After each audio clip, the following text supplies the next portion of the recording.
Hi everyone, it's Tatevik.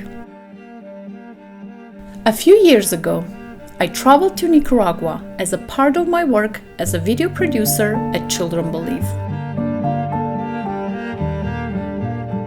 Our goal was to film the human stories behind the growing crisis, irregular child migration.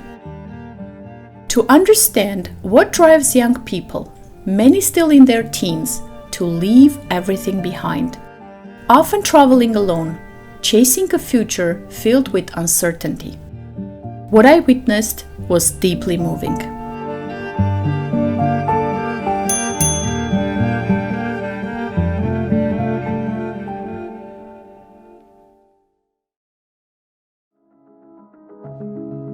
We landed in Managua, the capital of Nicaragua, a vibrant city full of life, resilience, and some of the warmest people I've ever met.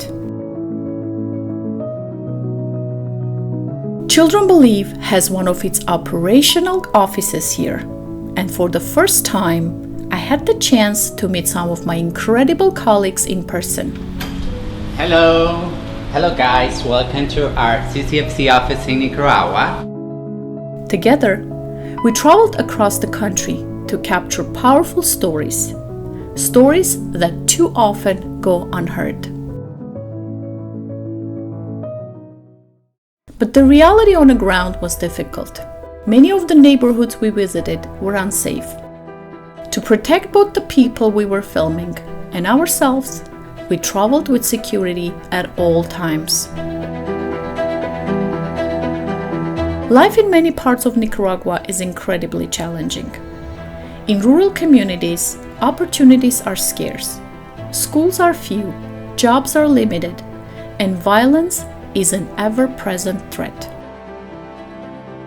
Approximately 60% of the population in Central America lives on less than $4 per day. In the countryside, poverty rates are especially high, and almost 50% of the households live in extreme poverty. For many youth, migration isn't a choice, it's a last resort. Approximately 30,000 Central American children and youth leave their homes.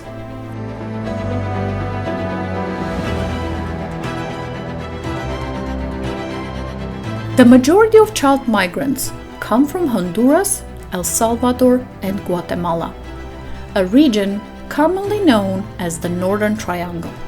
I spoke with adolescents who had made that journey and in some cases returned. To protect their identities, we have changed their names. Para mí fue difícil irme y saber que quizás no iba a regresar o me iba a estar bastante tiempo o me iba a pasar algo.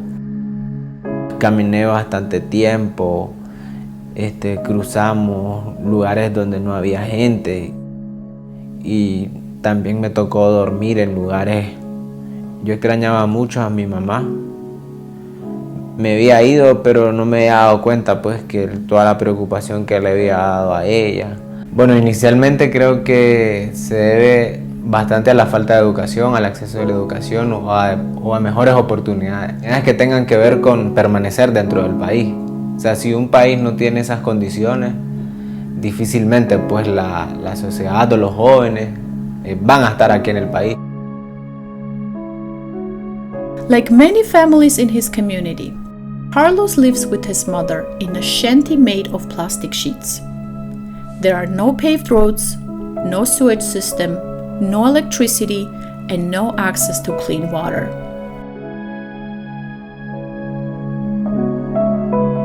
Bueno, yo desde que él dijo que se iba, pues al ver el viaje era como difícil, porque él era mi único hijo. Muchos se habían ido y habían habido muertos en partes que yo sabía que quedaba sola. Carlos left home in search of better opportunities, but in the end, The distance was too heavy. He couldn't bear being so far from his homeland and from his mother. Ya me había decidido regresarme porque no me sentía bien y porque extrañaba a mi país. Es mejor trabajar aquí en su país, buscar las oportunidades, así como estoy tratando yo ahora de hacer, sin necesidad de ir. La familia es lo más importante y cuidarlo. Y uno como madre, pues lo mejor es luchar en su país que ir a perder su familia. One of the most devastating, yet often overlooked, drivers of migration in Central America is domestic violence. In fact, many say that migration here has a woman's face. Because for so many women, living becomes the only way to escape abuse and reclaim a sense of safety. But that journey isn't always safe either. Women migrants are especially vulnerable to human trafficking, and many are deceived or forced into sexual exploitation. Maria, not her real name, was one of them. It's gonna be not easy interview, I guess. Ya. ¿Estamos bien? Okay, so can she remember first time when she decided that she needs to leave Nicaragua? Y cuénteme, ¿usted recuerda la primera vez que dijo, me gustaría irme de aquí, me gustaría irme a otro país? Bueno, llegó una mujer ahí a la casa y me dice de que había una fábrica de zapatos. Entonces yo dije que para prosperar y salir adelante y comprar mi hogar, y muchas cosas se me vinieron a la mente porque de tanta pobreza yo dije voy a irme. Ella dijo de que le diéramos los papeles porque ella nos iba a guardar, era la cédula. Y entonces nosotros confiamos en ella porque nunca pensamos lo que los iba a hacer. Soon after arriving, Maria realized the painful truth. She had been sold to a prostitution house and was being forced into sex work. She found the courage to escape. Today, Maria is back to Nicaragua, rebuilding her life with her daughter.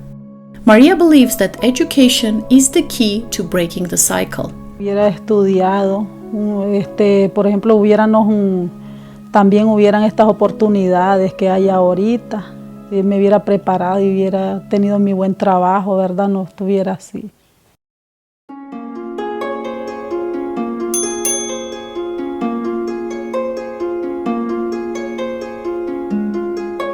Despite the challenges they face, unemployment, poverty, violence, and instability, many young people in Central America still carry an incredible sense of hope. They see themselves not as victims, but as future leaders. They speak passionately about wanting to create change, to help others, to build something better. What they need isn't just opportunity, it's trust and investment in their potential. Across every interview, every conversation with youth and parents, one message came through loud and clear. They don't want to leave. What they truly want is the chance to stay, to study, to work, and to build a future in the place they call home. Their greatest hope is not to cross borders, but to have a reason not to.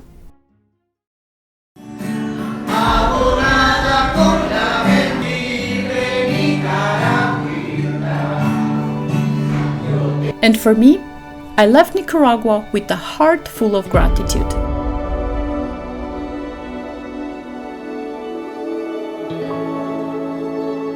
Grateful to have met these incredible people, to hear their stories, and to help share them with the world. The connections I made will stay with me forever. My amazing colleagues who became dear friends. We shared long days, emotional moments, and stories that changed us. We also shared laughter, unforgettable conversations, and some truly fantastic music that still echoes in my memory. Tomo sus manos como escenario para existir.